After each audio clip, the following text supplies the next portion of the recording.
Sudah, Bu.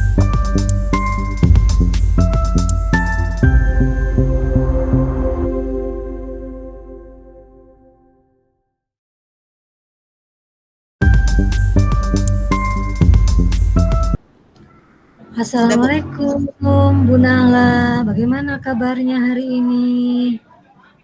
Waalaikumsalam Ibu, alhamdulillah kabarnya baik. Ibu bagaimana? Alhamdulillah sehat juga. Sebelum kita mulai proses coaching ini, bagaimana perasaan Ibu menjelang sesi ini?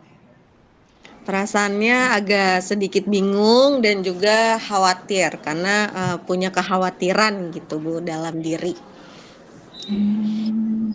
Oh iya, uh, jangan khawatir ya Bu Nala, kita santai saja, rileks saja.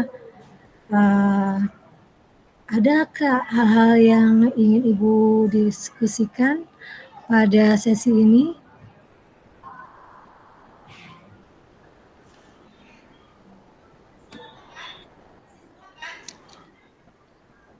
Bagaimana, Bu Nala? Iya Bu, maaf ulang tadi kesalahan jaringan. Apakah ada hal-hal yang ingin didiskusikan pada sesi coaching ini? Iya Ibu, ada hal yang ingin saya diskusikan dengan Ibu eh, terkait tentang jadi di ada anak yang sering tidur Bu pada saat jam pembelajaran. Bagaimana ya Bu? Baiklah, jadi kita ingin mencari solusinya bahwa tujuan kita pada saat sesi coaching ini adalah bagaimana mengatasi peserta didik yang sering tidur di kelas ya, Bu Nala. Iya, Ya, betul. kalau menurut saya, apa yang Ibu inginkan dari peserta didik tersebut? Yang saya inginkan dari peserta didik saya adalah ketika kegiatan pembelajaran, anak tersebut mau untuk mengikuti, untuk mendengarkan pembelajaran yang saya berikan. Jadi dia tidak tertidur di kelas, Bu. Itu yang saya harapkan. Berarti Ibu menginginkan anak atau peserta didik itu bisa mendengarkan aktif pada saat Ibu menjelaskan pelajaran ya, dan tidak tertidur di kelas. Nah, sebenarnya apa sih ukuran keberhasilan dari anak yang bisa mendengarkan aktif itu? Seperti apa? Ukuran keberhasilannya, saya sih inginnya anak tersebut bisa berpartisipasi aktif dalam kegiatan pembelajaran. Jadi nanti kaitannya dengan ketika diminta untuk maju atau untuk menyelesaikan soal, dia bisa menjawabnya.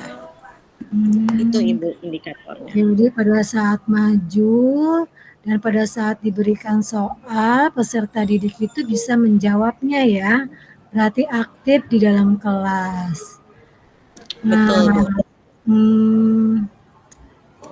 kira-kira apa penyebabnya ya yang membuat mereka tertidur di kelas? Kalau misalkan saya pikirkan kembali untuk penyebabnya itu mungkin anak-anak di anak tersebut itu tidurnya terlalu malam karena dibebaskan oleh orang tuanya. Kemudian juga mungkin anak tersebut bosan dengan pembelajarannya, jadi kayak kurang menarik seperti itu, Bu. Nah, kalau menurut Bu Nala, bagaimana kalau misalnya Bu Nala menghadapi situasi seperti itu? Iya, pada saat saya melihat anak yang tertidur, ya saya bangunkan dulu. Kemudian untuk selanjutnya saya beri kegiatan pembelajaran yang menarik gitu sehingga mengalahkan rasa kantuknya. Menggunakan metode-metode yang menyenangkan dan juga menarik murid. Berarti kita sudah masuk ke dalam rencana aksi Ibu ya. Berarti Ibu menginginkan kalau Ibu akan melakukan atau menggunakan metode pembelajaran yang bervariasi ya Bu. Iya betul Ibu, metode pembelajaran yang bervariasi. Agar bisa menarik sehingga peserta didik Ibu tidak tertidur di dalam kelas ya Bu ya. Betul Ibu. Apakah ada rencana yang lain menurut Ibu Nala selain itu? Iya. Iya, selain untuk metode pembelajaran yang bervariasi, saya juga ingin mengkomunikasikan kepada orang tua, mungkin jam tidurnya bisa dipantau kembali, seperti itu Bu, untuk rencana lainnya.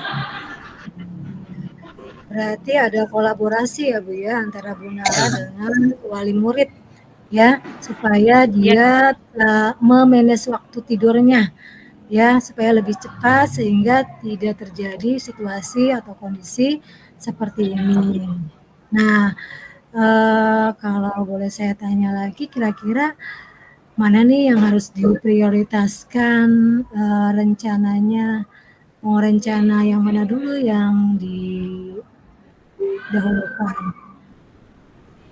baik, untuk rencana yang saya prioritaskan sepertinya lebih mencari metode-metode yang bervariasi, Bu. Jadi itu menarik minat anak untuk mau fokus dan rasa ngantuknya hilang gitu. Mungkin lebih banyak ada aktivitas fisik seperti itu, Bu. Bagus sekali itu Bu Nahla ya. Mudah-mudahan cara itu bisa memotivasi peserta didik supaya dia senang belajar dengan Bu Nahla dan tidak tertidur lagi di kelas ya. Terus komitmen Ibu dalam melaksanakan rencana aksi ini seperti apa? Komitmen saya adalah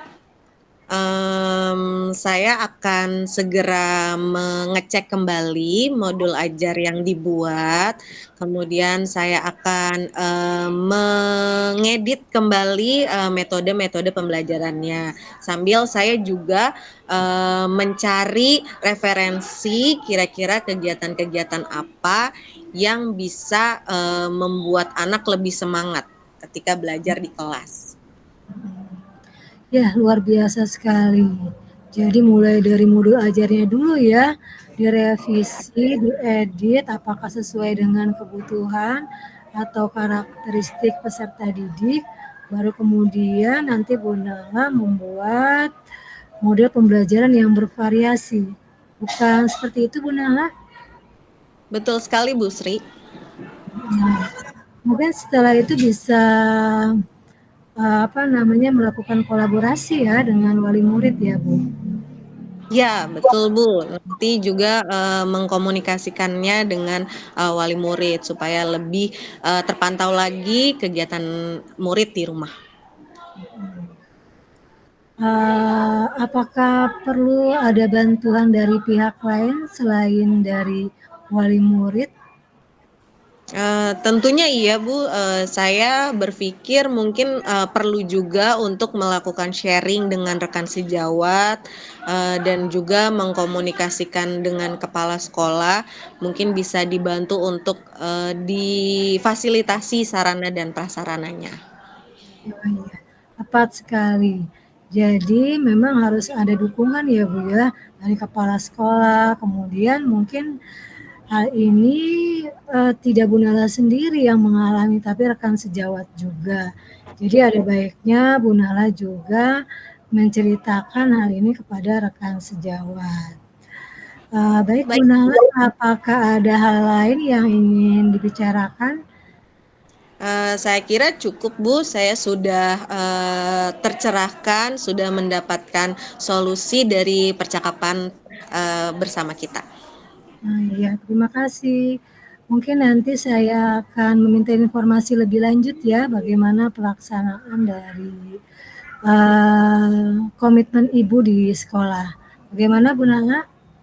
Siap Bu, nanti akan saya sampaikan bagaimana tindak lanjutnya dari rencana aksi yang akan saya buat. Jadi mungkin itu bisa nanti mendapat masukan dan saran kembali dari Ibu.